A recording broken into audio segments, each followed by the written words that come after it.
Hey guys, good morning. So इस छोटे से वर्कशॉप में आई बी टॉकिंग अबाउट के तीन और बैंक्स के कॉन कॉल में क्या क्या चीज़ें हुआ है, ठीक है। तो पहला तो हम बात करेंगे आईडीएफसी फर्स्ट बैंक, फिर इंडसइंड बैंक और लास्ट में हम बात करेंगे उत्कर्ष स्मॉल फाइनेंस बैंक की, ठीक है। तो ये जो फिर से मैं आपको बता रहा हूँ कि लाइक मैं ये कॉन कॉल्स क्यों कवर करता हूँ, बिकॉज इससे क्या होता है कि अगर आपका इन सारे कोई भी कंपनीज में इन्वेस्टमेंट्स है या आप सोच रहे हो करने के लिए या आपको इस सेक्टर के बारे में जाननी है या फिर अगर आप कोई इक्विटी रिसर्च एनालिस्ट हो, राइट, जो इस स्पेस में आपको ज़्यादा जाननी है, तो ये वीडियो आपके लिए बहुत इंपॉर्टेंट ऑलवेज होता है ना। बिकॉज क्या होता है ना कि लाइक मेरा एक ही गोल है कि रिटेल इन्वेस्टर्स को कंपनीज के साथ जोड़ना इन अ वे के लाइक जो कंपनीज चलाने वाले हैं, राइट, वो क्या बोल रहे हैं वो तो सबसे इंपॉर्टेंट होते हैं ना। एंड अनफॉर्चुनेटली मैं देखता हूँ कि like majority retail investors, right, मतलब कंपनी के मैनेजमेंट क्या बोल रहे हैं सिर्फ उसको छोड़ के बाकी सबकी सुनती रहती है यूट्यूब में, ट्विटर में, सो ऑन एंड सो फोर्थ, ठीक है। तो चलिए हम अभी चालू करते हैं पहले आईडीएफसी फर्स्ट बैंक की। अब of course IDFC first bank का कॉन कॉल जब भी आप सुनते हो तो मिस्टर वी वैद्यनाथन से आपको बहुत कुछ सीखने को मिलता है, नॉट ओनली फ्रॉम द के बैंक किस तरफ जा रहा है and all that, but also के like about the entire banking system, right, and how to grow a bank. Because if you follow mister V Vaidyanathan and IDFC first bank, आपको पिछले 2-3 सालों में भी आपको पिछले 2-3 सालों में भी एक आइडिया मिल गया होगा कि लाइक एक बैंक को स्केल करने के लिए क्या क्या चीजें होता है, what are the pros and cons and all that. तो हम चालू करते हैं आईडीएफसी फर्स्ट बैंक को लेके। पहला पॉइंट तो आपको ये देखना पड़ेगा कि कोई भी एक बैंक को अगर से बड़ा बननी होती है तो उसको एक लायबिलिटी फ्रेंचाइज बिल्ड करनी है, राइट। मतलब लोगों ने अगर उस बैंक पे डिपॉजिट ही नहीं भरा तो वो क्या लैंड करेगा, एकदम सिंपल लैंग्वेज से समझो, ठीक है। तो पिछले 5 साल में, 5 या 6 साल में आईडीएफसी फर्स्ट बैंक ने जब से उनका वो मर्जर वगैरह हुआ उसके बाद वाला टाइम से बता रहा हूँ, 2018 से के बाद वाला पीरियड का बता रहा हूँ, तो वहां पे उस टाइम पे उनका डिपॉजिट का बुक का साइज था कुछ 10,000 करोड़ का, और अगर आज आप देखोगे वो डिपॉजिट का बुक अप्रोक्सीमेटली 2 लाख करोड़ हो गया है। तो मिस्टर वैद्यनाथन का यही कहना है कि लाइक कि पिछले 5 साल में हमारा मेन फोकस ये नहीं था कि हम लोन बुक को किस तरीके से ग्रो करेंगे, राइट। और जैसे मैंने बताया लोन बुक का ग्रोथ का बारे में आप तभी सोच सकते हो जब आपका डिपॉजिट ढंग के रेट से आ रहा है, राइट। सो 10,000 करोड़ से 2 लाख करोड़ का आपका डिपॉजिट बुक बन गया है इन द लास्ट 5 ईयर्स। और यहां पे एक और बात आती है कि आप देखोगे कि आईडीएफसी फर्स्ट बैंक ने अपने ब्रांडिंग पे बहुत काम किया। अब ब्रांडिंग पे काम करने का मतलब यही होता है, देखिए ब्रांड का मतलब क्या है, ब्रांड का मतलब है ट्रस्ट, है ना। तो अगर कस्टमर को पता है कि ये बैंक के साथ अगर मैं जुड़ा, अगर मैं अपने लाइफ लॉन्ग सेविंग्स यहां पे रखा, राइट, तो यहां पे वो कब रख पाओगे आप तभी रख पाओगे ना जब आप उस बैंक को ट्रस्ट करते हो, गॉट इट।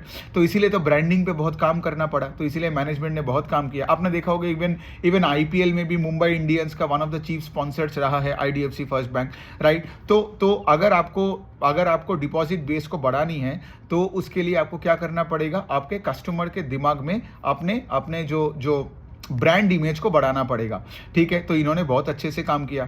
दूसरा यहाँ पे जो कॉन्सेप्ट आता है उसको हम बोलते हैं कासा मतलब current account savings account franchise which is a part of deposits.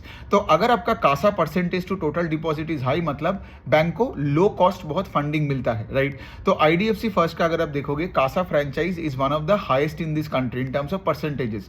आज भी उनका I think CASA percentage to total deposit is 45 to 50% के बीच में, ठीक है। अब ये क्यों कर पाया, इतना सारे सेविंग्स की को देखिए, सेविंग्स अकाउंट का जो ग्रोथ और करंट अकाउंट का ग्रोथ आता है जैसे मैंने बोला, राइट, ब्रांडिंग पे।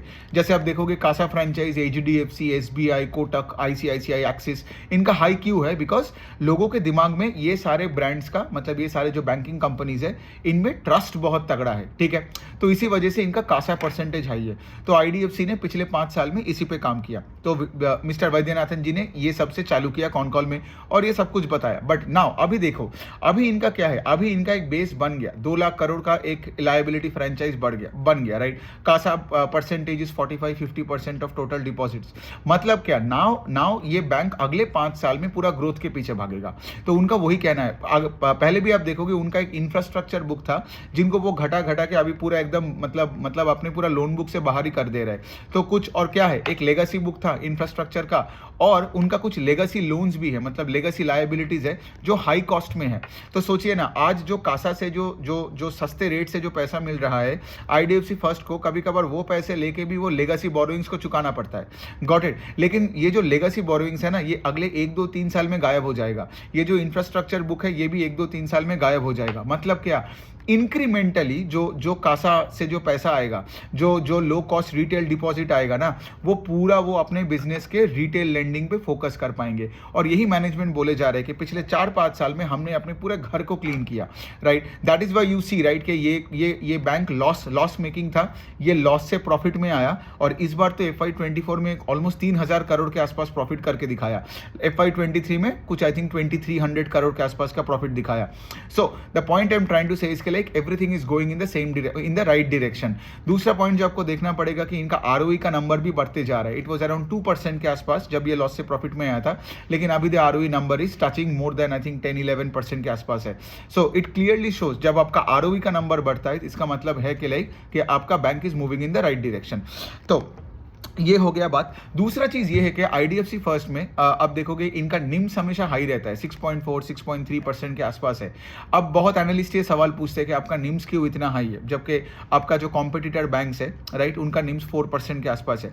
तो मिस्टर वैद्यनाथन जी का यही कहना है कि लाइक ये लोग जो लेंड करते हैं, इनका जो डिसबर्सल होते हैं उसका 1/3 के ऊपर डिसबर्सल होता है रूरल फाइनेंस में, ठीक है। तो अब क्या होता है ना कि लाइक जब आप सोचते हो कि अच्छा ये रूरल फाइनेंसिंग करते हैं तो ये रिस्की है, लेकिन वैद्यनाथन जी ने ये भी बताया कि लाइक हम जब लेंड करते हैं तो गांव वाले भी बहुत कॉन्शियस हो गए हैं, ठीक है। ऐसा नहीं कि वो लोग ऐसे पैसे लेते हैं और डिफॉल्ट करके बैठते हैं। तो सिंस ये रूरल लेंडिंग कर रहे हैं across retail products and SME and MSME products, तो इसीलिए क्या हो रहा है कि यहाँ पे आपको यील्ड भी ज़्यादा मिल रहा है। तो ये सब डिस्कशंस हुआ, मैंने आपको ये सब तो चीज़ें बताया। अब थोड़ा मैं बता देता हूँ कि अगले 4-5 साल में इनका क्या प्लान है। तो बेसिकली जैसे मैंने बोला, इनका 2 लाख करोड़ का डिपॉजिट बुक है। वो बैंक का प्लान है कि अगले 5 साल में इसको 6 लाख करोड़ तक डिपॉजिट को लेके जाए, ठीक है।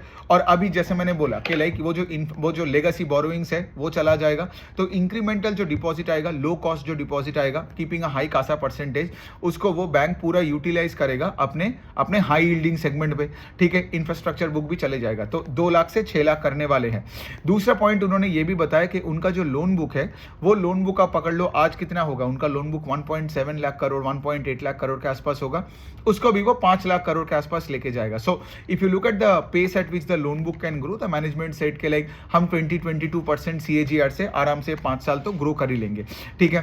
तो ये उनका लॉन्ग टर्म का गाइडेंस है। और तीसरा साइड इनका जो ROE का नंबर है, ऑफ कोर्स अगर आप देख रहे हो कि लाइक ये लेगेसी बोरोइंग्स और ये सब इंफ्रास्ट्रक्चर बुक ये पूरा चला जाएगा, तो इनका ROE में भी तो और एडवांटेज होगा, राइट। बिकॉज जब तक ये तो आपका ये इंफ्रास्ट्रक्चर बुक अभी भी पड़ा है, this is a very small percentage, 2-2.5% ही होगा आज पूरा बुक का। ये जब पूरा चला जाएगा तो इसमें तो बैड एसेट ज्यादा है ना, तो ये चला जाएगा तो क्या होगा, आपका बैड एसेट का परसेंटेज भी घट जाएगा।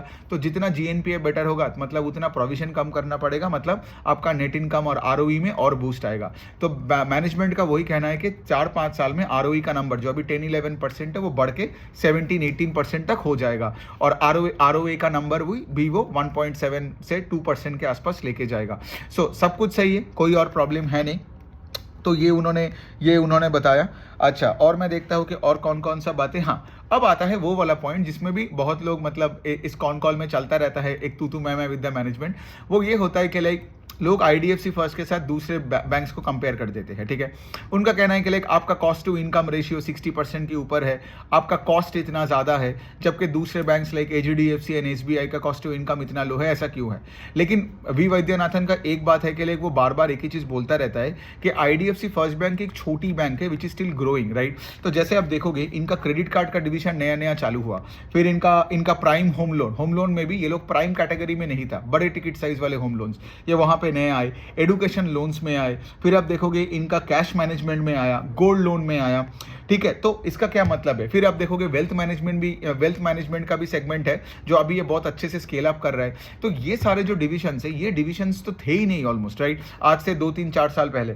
सो the point is when you set up a division you need to hire man power, you need to hire more space, you need and क्या होता है ना, जब भी कोई आप नया डिविजन से और आप क्लाइंट को एक्वायर करते हो तो एक्विजिशन कॉस्ट भी अपफ्रंट करना पड़ता है। तो ये सब के वजह से क्या हो रहा है ना, अभी कॉस्ट पे प्रेशर है, right. As a result of which आप देखोगे आपका opex capex to AUM is high, cost to income ratio is high when you compare it with the other financials. But यही तो पॉइंट है ना, इसलिए मैं बार बार बोलता हूँ you have to track a financial individually, वरना आपको समझ में नहीं आएगा. अगर आप एक्सेल शीट में कोई नंबर लिया और डाल दिया और कंपेयर किया तो हमेशा पीयर टू पीयर एनालिसिस भी डजंट मेक सेंस. आपको समझ में आना चाहिए किसी का अगर कॉस्ट टू इनकम हाई है तो क्यों है, इज इट इनएफिशिएंट और is it trying to scale up into new divisions. And IDFC first second category में आता है. ठीक है, तो ये हो गया बात. और अगर इनको ये भी पूछा गया था कि लाइक अगर आप हमें बताओगे कि 5 साल में अगर आप अपना ब्रांचेस कितना बढ़ाओगे, तो इनका कहना था कि लाइक ब्रांचेस भी हम कुछ 2x कर देंगे. अभी इनका 900 ब्रांचेस के आसपास है, वो कुछ 1800 के आसपास ब्रांचेस हो जाएगा. सो आई गेस ये सब पॉइंट है. अब एक इंपॉर्टेंट चीज़ डिस्कस करनी है यहाँ पे. ठीक है, तो मैनेजमेंट, आप देखिए ध्यान से सुनिए इस बात को. ठीक है, तो FY25 में मैनेजमेंट ने कुछ गाइडेंस दिया. ठीक है, सिर्फ अगले साल के लिए. इससे तो पहले मैंने 5 साल वाला प्लान बोला उनका. तो FY25 में इनका कहना है कि हम लोग 22-23% से अपने लोन बुक को ग्रो करेंगे ओवर FY24, और इनका डिपॉजिट कुछ 30% से ग्रो करेगा. ठीक है, तो ये जो हम देख रहे हैं कि लाइक ऑफकोर्स ये तो सारे बैंक्स के लिए लागू है कि लाइक अब जो डिपॉजिट का ग्रोथ है, लेकिन सब क्या हो रहा है ना, सब टर्म डिपॉजिट्स किए जा रहे हैं. ठीक है, बिकॉज जब तुम टर्म डिपॉजिट्स करोगे वो भी 2-3 साल टेन्योर का, तो कस्टमर को यहाँ पे एक हाई रेट ऑफ इंटरेस्ट मिल रहा है, मच हायर देन से फॉर एग्जांपल कासा में. ठीक है, तो डिपॉजिट का ग्रोथ है, पैसा है, लिक्विडिटी है सिस्टम में, लेकिन लिक्विडिटी टर्म डिपॉजिट में जा रही है, या फिर लोग कासा से मतलब सा मतलब का सेविंग्स अकाउंट सा से लोग जा रहा है टीडीज में. ठीक है, तो यहाँ पे देखिए मैनेजमेंट ने ये बोला है कि लाइक डिपॉजिट तो ग्रो होगा. ठीक है, कासा में थोड़ा बहुत प्रेशर रहेगा, बट फिर भी इनका कासा तो नॉर्थ ऑफ 45-50% के आसपास रहेगा, और AUM का ग्रोथ. लेकिन इनका कहना है कि लाइक अगला जो 2 क्वार्टर है ना, उसमें इनका जो प्रॉफिटेबिलिटी मैट्रिक्स में शायद उतना ग्रोथ नहीं आएगा. If you look at it from a QoQ perspective. कैसे होता है, अब देखिए इनका Q4 का जो नंबर आया, अब मैनेजमेंट बोल रहे हैं कि अगले क्वार्टर में इनका प्रॉफिट बिफोर टैक्स शायद फ्लैट रहे. क्यों फ्लैट रहेगा, बिकॉज सोचिए क्वार्टर 1 में सबको सैलरी हाइक देना पड़ता है ना, वो तो कोई भी कंपनी के लिए है. तो जब आप सैलरी हाइक देते हो क्वार्टर 1 में, तो उस टाइम पे क्या होता है, कोई भी फाइनेंशियल्स में आप देखोगे ना, उनका H2 is greater than H1, है ना. तो इसी वजह से if you are comparing Q4 with Q1, तो Q1 में आपका पैट का ग्रोथ शायद नहीं होगा Q4, because there is more pressure on cost, employees को हाइक वगैरह देना पड़ेगा and so on and so forth. ठीक है, अब उसके बाद क्या है, तो मैनेजमेंट बोल रहे हैं कि Q2 Q3 से बेटर होने लगेगा पैट. ठीक है, अब एक और रीजन है इसका. ठीक है, तो यहाँ पे एक कॉन्सेप्ट है, मैं चाहता हूँ कि आप लोग इसको ध्यान से सुनो और सीखो. इस कॉन्सेप्ट का नाम है FLDG. ठीक है, मतलब है first loan default guarantee. FLDG का मतलब क्या होता है कि सोचो अगर मैं एक फिनेंशियल हूँ, ठीक है, मतलब मैं एक बैंक हूँ, चलो ठीक है, आप एक फिनटेक हो, तो मैं मिलकर आपके साथ क्यों काम करूंगा, बिकॉज फिनटेक के पास अपना प्लेटफॉर्म है, अपना रीच है, राइट, जो लेट से बैंक के पास नहीं होता है, राइट. बैंक्स भी अभी धीरे धीरे करके ये सब LOS और LMS में आ रहा है एंड ऑल दैट, बट अब देखोगे फिनटेक के पास वो टेक्नोलॉजी है ना. They can source clients for the bank, right, they can service the loan for the bank, right, वो कलेक्शन में भी हेल्प कर देता है. तो इस कॉन्सेप्ट को बोलते हैं मैं फिर से शॉर्ट फॉर्म भूल गया, FLDG, first loan default guarantee. ठीक है, अब यहाँ पे क्या था, पहले यहाँ पे सोचो, पहले लेट से फॉर एग्जाम्पल अगर कोई FLDG करके बैंक और फिनटेक मिलकर लेट से 100 रुपए उठाता, मतलब FLDG करके वो फिनटेक बैंक को बोलता कि यहाँ पे चलो मैं कस्टमर लेके आया, अब 100 रुपए उनको लेंड कर दो. अगर फिर उसमें से जो डिफॉल्ट होता था वो बैंक का रिस्पॉन्सिबिलिटी हुआ करता था. फिर RBI ने क्या किया, ये रूल बदल दिया. RBI ने बोला कि लाइक अब दोनों को मिलके ये रिस्पॉन्सिबिलिटी उठाना पड़ेगा इन टर्म्स ऑफ क्रेडिट लॉसेस. ठीक है, क्योंकि देखिए अगर आप फिनटेक्स को भी मतलब से एकदम खुला छोड़ दोगे और बोलोगे कि लाइक आपका कोई मतलब आप सिर्फ पैसा मतलब लोन उठाओ, सोर्स करते रहो, जब अगर कोई बैड लोन होता है तो वो बैंक का रिस्पॉन्सिबिलिटी, अगर ये होता है तो फिनटेक्स भी ज्यादा रेकलेस बन जाएगा, राइट. तो RBI ने फिनटेक्स को क्या बोला कि भाई देखो, मतलब क्या, अगर RBI ने फिनटेक्स को ये नहीं बोलता तो वो रेकलेस बन के और करता. Got it. तो ये करने के बाद क्या होगा, फिनटेक्स को भी समझ में आता है कि जो हम सोर्सिंग कर रहे हैं हमको ध्यान से सोर्सिंग करना पड़ेगा, राइट. फिर क्या होगा, फिर अगर वो पैसा डूबा, राइट, तो उसमें हमारा भी लॉस है along with the banks, right. तो सिंस यहाँ पे ये वाला रूल पहले था नहीं, लेकिन ये आया आई थिंक 2023 के आसपास से. कितना परसेंटेज वो आप एक बार गूगल में जाके या कोई RBI के पेपर में जाके एक बार देख सकते हो. लेकिन इससे क्या होता है, अभी क्रेडिट जो लॉसेज है, ठीक है, वो डिस्ट्रीब्यूट हो गया बैंक्स और फिनटेक्स में. Got it. तो IDFC फर्स्ट बैंक का यही कहना है कि आगे जाके सामने के ईयर से बिकॉज ऑफ ये नया रेगुलेशन जो हुआ है, आगे का जो क्रेडिट कॉस्ट जो आईडीएफसी पूरा उठाता था वो डिस्ट्रीब्यूट हो जाएगा, कुछ फिनटेक्स ले लेगा, तो आईडीएफसी फर्स्ट को उतना प्रोविजन नहीं करना पड़ेगा जितना वो पहले करता था, राइट। तो जितना आप कम प्रोविजन करोगे उतना आपका इनकम में एक्सपेंशन होगा, मतलब मैं नेट इनकम का बात कर रहा हूँ, because provision is an expense on the income statement.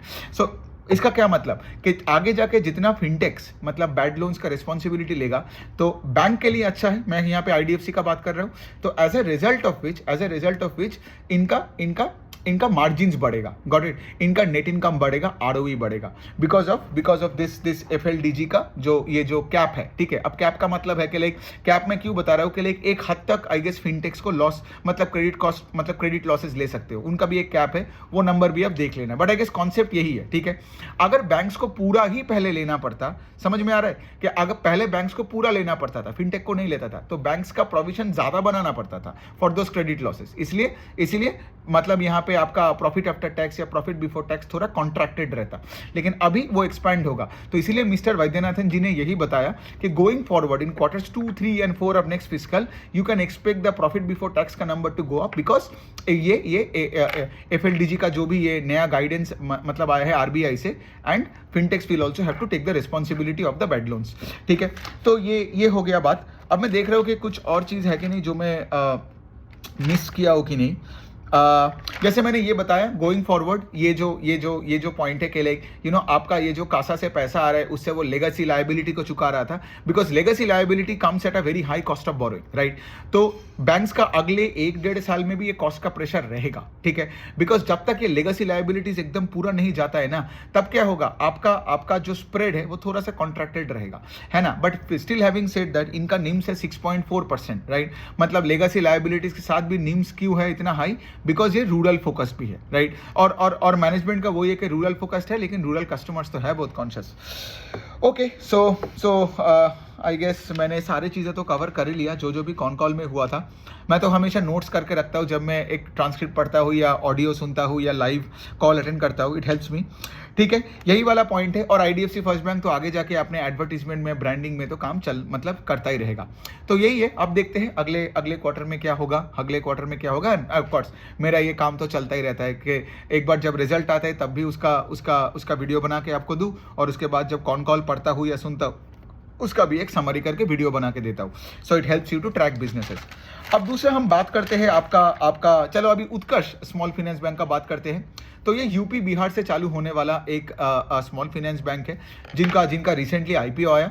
60% of उत्कर्ष का जो बुक है ना वो है आपका micro banking micro finance segment में, जबकि जॉइंट लेंडिंग ग्रुप करते हो, गांव के औरतों को लेंड करते हो, और इंडिविजुअल माइक्रो फाइनेंस का भी इनका एक बुक है, मतलब जो ग्रेजुएटिंग कस्टमर्स है फ्रॉम द ग्रुप उनको भी ये लोग थोड़ा बहुत हाई टिकट साइज लोन्स देते हैं। That's around 62-63% of the book.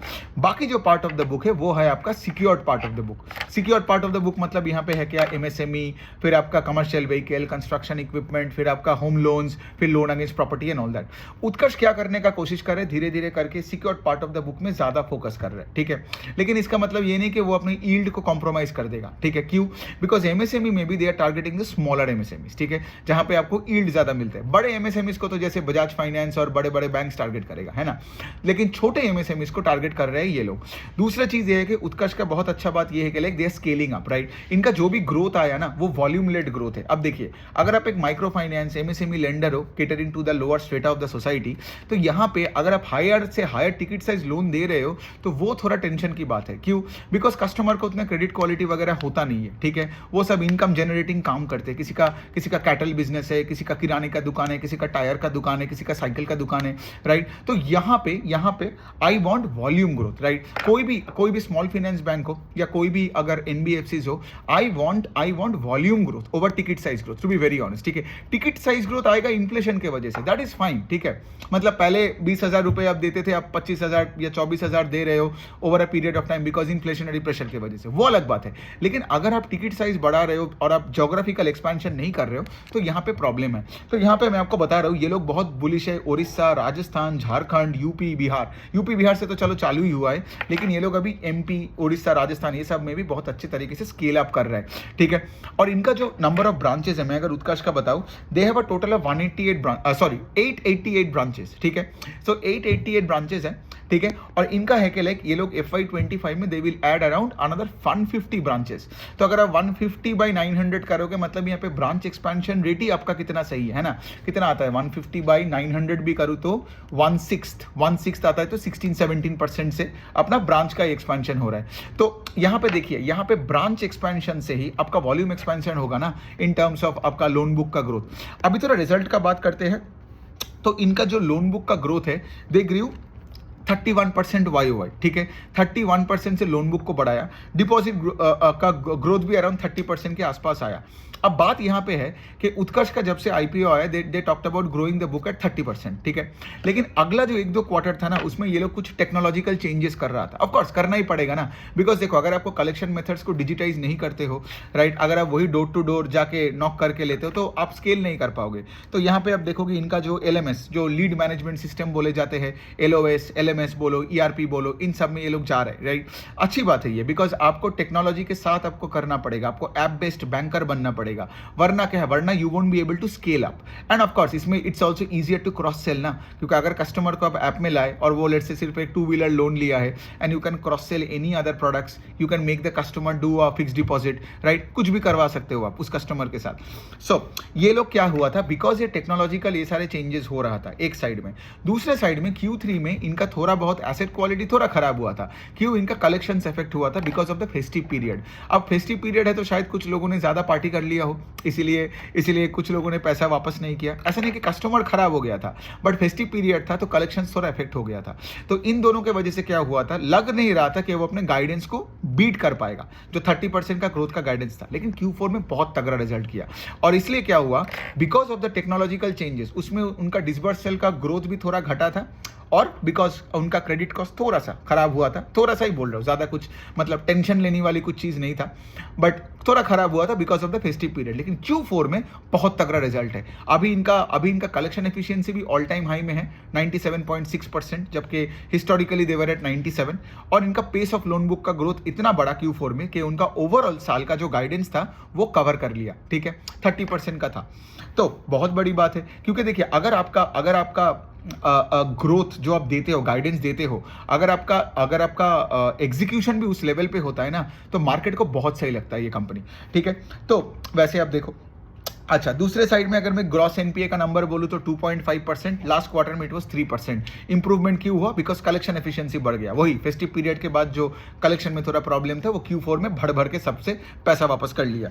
तो ये सबसे सही है। क्रेडिट कॉस्ट इनका 2.2% है। ऑफकोर्स प्रेटी मतलब ठीक है, बिकॉज देखो आपको देखना पड़ेगा, राइट, एक यूनिवर्सल बैंक का credit cost will be lower than से एक स्मॉल फाइनेंस बैंक जो लेट से माइक्रो फाइनेंस और MSMEs में है, ठीक है। तो हर चीज का एक लेवल होता है। You can't compare an SBI का credit cost with let's say an Utkarsh का क्रेडिट कॉस्ट। लेकिन मैंने एक चीज ऑब्जर्व किया, अगर आप एक माइक्रो फाइनेंस कंपनी हो and your credit cost is anywhere less than 2.5%, 3.3% के नीचे भी होता है ना, देन चलता है, ठीक है। बिकॉज यहाँ पे थोड़ा बहुत हायर रेट ऑफ डिफॉल्ट होगा ही ना, because your dealing with that kind of customers. इसीलिए मैंने बोला कि मुझे चाहिए वॉल्यूम्स का ग्रोथ, बिकॉज कुछ कस्टमर डिफॉल्ट करेगा, but then if you take in so many new borrowers and they don't default and in a way के लाइक दे, मतलब if you make more money then the money you lose, then you are fine ना as a financial, but कुछ पैसे तो तुम खो ही दोगे। किसी का GNPA नंबर 0% तो होता नहीं है। सो ये रहा इनका बात, इनका ग्रॉस, इनका अगर मैं नेट इंटरेस्ट मार्जिन बोलूं, सो ये जो अब देखो यहाँ पे इनका एडवांटेज कहाँ हुआ, बिकॉज इनका नेट इंटरेस्ट मार्जिन इज 9.9%, ठीक है, और ये हमेशा 9% के ऊपर का निम्स का गाइडेंस देते हैं। अब इनका ये जो हाई कॉस्ट ऑफ बोरिंग हो गया, राइट, इनसे इनको फर्क नहीं पड़ा। क्यों? बिकॉज इनका जो कस्टमर है they are not rate sensitive like the ones at the banks, right. तो अगर आप ये MFI और MSMEs में हो, राइट, तो वहाँ पे कस्टमर्स के आप लोन देते हो 20-25% का, ठीक है, तो वहाँ पे उनको कोई फर्क नहीं पड़ता अगर आपने 1-2% ऊपर नीचे कर दिया अपने लेंडिंग रेट का, because they are not sensitive. लेकिन आप अगर आप एक प्राइम होम लोन दे रहे हो किसी को, राइट, तो वहां पे customers are of course rate sensitive, क्योंकि वहां पे बड़े बड़े बैंक्स भी है जो आपको 70 लाख 80 लाख 1 करोड़ का घर खरीदने के लिए भी आपको लेंड करेंगे at a lower rate, right. तो ये हो गया बात, तो इनका तो सब कुछ ठीक है। अब देखिए, अब ये सब छोटे स्मॉल फाइनेंस बैंक से आप एक चीज कंपेयर करो इसके साथ, जब मैंने आईडीएफसी को कंपेयर किया था, आईडीएफसी ने एक ब्रांड बना लिया लोगों के दिमाग में, ठीक है, इसीलिए उसका कासा परसेंटेज इज 45, ठीक है, लेकिन उत्कर्ष का है 20। मतलब आप ही सोचो ना, आप अगर एक शहर का बंदा हो, आपको नया नया जॉब लगाए, तब सेविंग्स बैंक अकाउंट कहाँ खोलोगे, है ना? आप उत्कर्ष के साथ खोलोगे या आईडीएफसी के साथ खोलोगे? I am pretty sure majority लोग जो ये सुन रहे हैं वो बोलेगा Utkarsh. The reason is because of IDFC को ट्रस्ट ज्यादा करते हो, इसीलिए वैद्यनाथन जी ने जो बोला ना, दैट मेक सेंस। यहां पे इनका कितना है? सिर्फ 20%। So Utkarsh has to work more on its brand building to get the CASA percentage up. ये अच्छी बात है ना, लेकिन ऑन द अदर एंड इनका कासा कम है, इनका कॉस्ट ऑफ बोरिंग हाई है, राइट? सिंस इनका कॉस्ट ऑफ बोरिंग हाई है, इसीलिए तो ये माइक्रो फाइनेंस पे ज्यादा फोकस्ड है।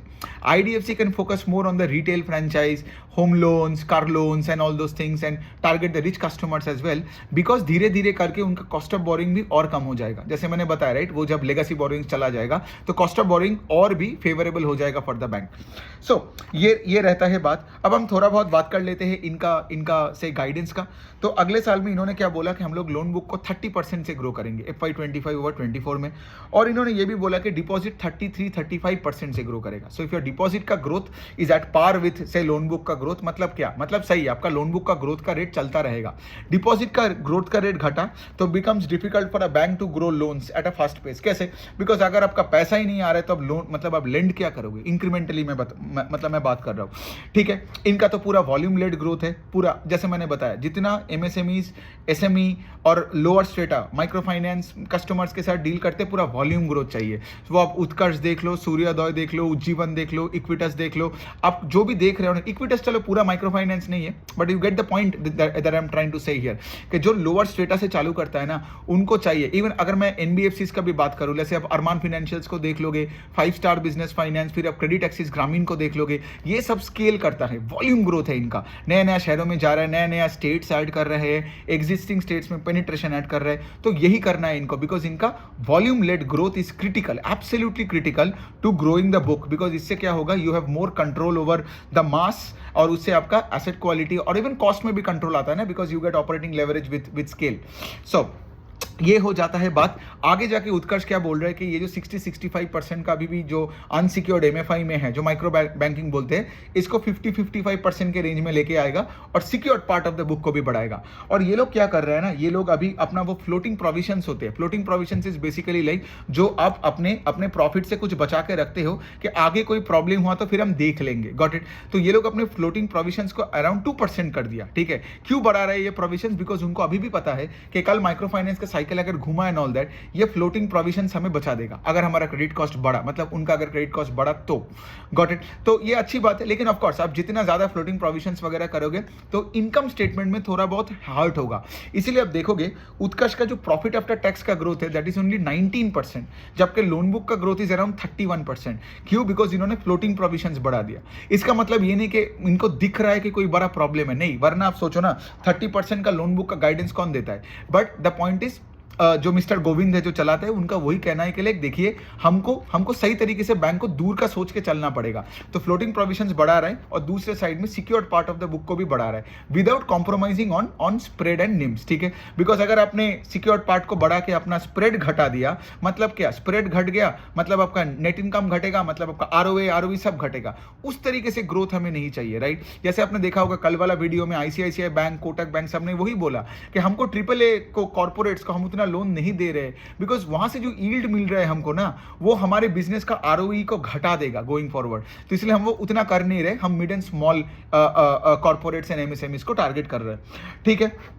सो वही है, जैसे उत्कर्ष भी लोअर एंड ऑफ एमएसएमई को टारगेट कर रहा है, राइट। अगर वो मतलब माइक्रो फाइनेंस भी काम कर रहे हैं तो lower side of MSME, but that is secured loans.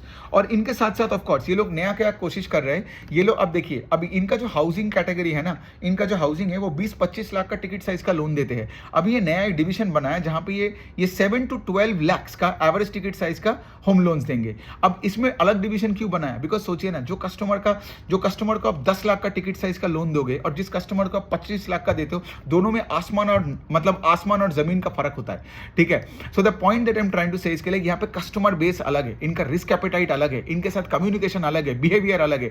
इसलिए उत्कर्ष क्या कर रहा है, अपने धीरे धीरे करके अलग टीम बनाया, तो इससे क्या होगा, हाउसिंग बुक का भी और ग्रोथ आएगा। और 7 to 12 लाख इसमें रिस्क ज्यादा है, लेकिन इसमें आपको यील्ड भी ज्यादा मिलेगा। Got it. तो उससे भी क्या हुआ, माइक्रो फाइनेंस से जो यील्ड मतलब धीरे धीरे करके, बिकॉज वो हाई यील्डिंग था, यहां आपका हाई यील्डिंग लोन सब दे सकते हो, right, by targeting the lower side MSMEs and also housing का लोन्स जिसका टिकट साइज 7 और 12 लाख के बीच में होगा, ठीक है। तो ये हो गया उत्कर्ष का, आई गेस और तो कुछ है नहीं। हाँ, बैंक ने ये भी बोला कि FY25 से वो डिविडेंड भी देगा, तो अच्छी बात है, राइट। जो कंपनी डिविडेंड देने का कोशिश कर रहा है for the first time, that means it's a good sign, मतलब ये सही में प्रॉफिट्स बना रहा है, सही में ये ग्रोथ दिख रहा है, वरना डिविडेंड डिक्लेयर कोई नहीं करता, ठीक है। तो ये हो गया।